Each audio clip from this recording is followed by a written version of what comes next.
Voilà. On va parler donc cet après-midi de l'évaluation de technologie de santé comme un outil d'aide à la prise de décision à l'heure de la COVID. Donc, je vous rappelle que l'INEAS est une autorité publique, scientifique et indépendante qui contribue à l'amélioration de la qualité et l'efficience des soins à travers l'évaluation de technologie de santé.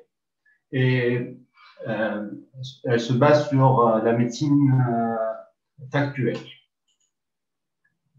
Les principales missions de l'INEAS sont l'HTA ou Health Technology Assessment, c'est l'évaluation de technologie de santé, l'accréditation des établissements de santé, l'élaboration de guides de pratiques cliniques et de parcours de soins.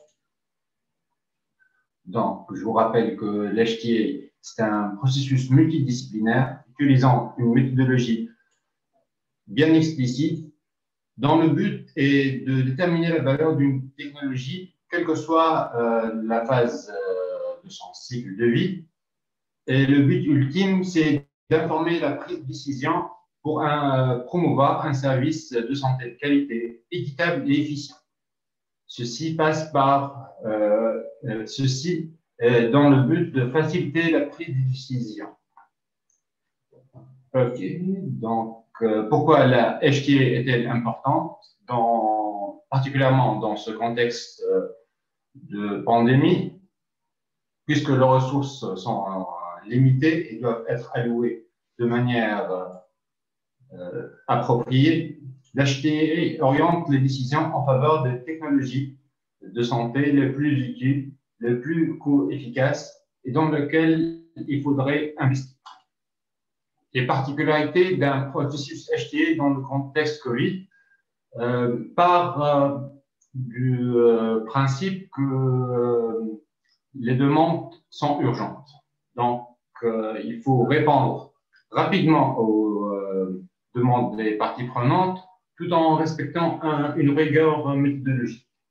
Pour cela, la direction d'évaluation des technologies de santé à l'INEAS a mis en place un processus suite à un benchmark avec les autres agences HTA et en prenant en considération les particularités du contexte tunisien, un processus pour élaboration d'avis de type réponse rapide COVID. Donc, ceci commence par une saisine officielle. Généralement, dans ce contexte, c'est le ministère de la Santé qui émet une saisine. Suite à ça, on fait un groupe consultatif qui est fait selon le thème fait d'experts dans ce thème-là. Une réunion de cadrage, suite à ça, une revue de la littérature qui est généralement, et ça dépend de thème, c'est une revue systématique. Élaboration d'un draft suite à une extraction et synthèse des données. Une revue du draft pour relecture, vérification et émission de recommandations par le panel des experts. Suite à ça, le draft est validé et publié sur le site de l'INEAS et le site du réseau international des agences HTA, INATA. La méthodologie, donc il s'agit d'une revue de la littérature. On consulte des sites d'organismes internationaux tels que l'OMS, des sites d'agences réglementaires tels que l'FDA, les bases de données INATA et les bases de données classiques, PubMed et Embase, Web of Science, etc. Une autre partie de nos méthodes, c'est on se base sur les recommandations d'un panel d'experts qui revoit nos synthèses et les valide, puis émet des recommandations sur la lumière de ces données. Donc, je vais vous donner quelques thèmes sur lesquels on a travaillé. Donc, pendant la période Covid, on a travaillé sur les tests rapides. On a évalué leur intérêt, limites et leur place dans la prise en charge de la Covid. Donc, c'était une saisine émise par le ministère de la Santé. Les résultats, à l'époque où on a fait cette étude, étaient défavorables aux tests rapides parce qu'il y avait des problèmes surtout relatifs à la sensibilité et à la spécificité.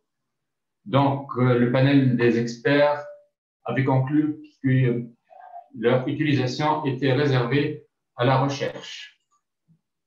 Un autre thème, c'était les cabines de désinfection. De même, une revue systématique était faite qui était contre ces dispositifs. On a étudié aussi le thème de la chloroquine et l'hydroxychloroquine par une revue systématique et les résultats c'était mitigé, mais n'étaient pas vraiment en faveur de leur utilisation.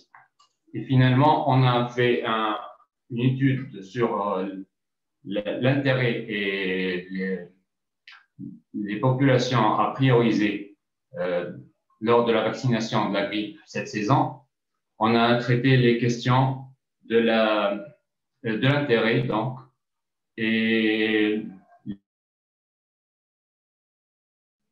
donc voilà, c'était une revue rapide des travaux de la direction d'évaluation technologique de santé. Si vous avez des questions, n'hésitez pas. Je vous remercie.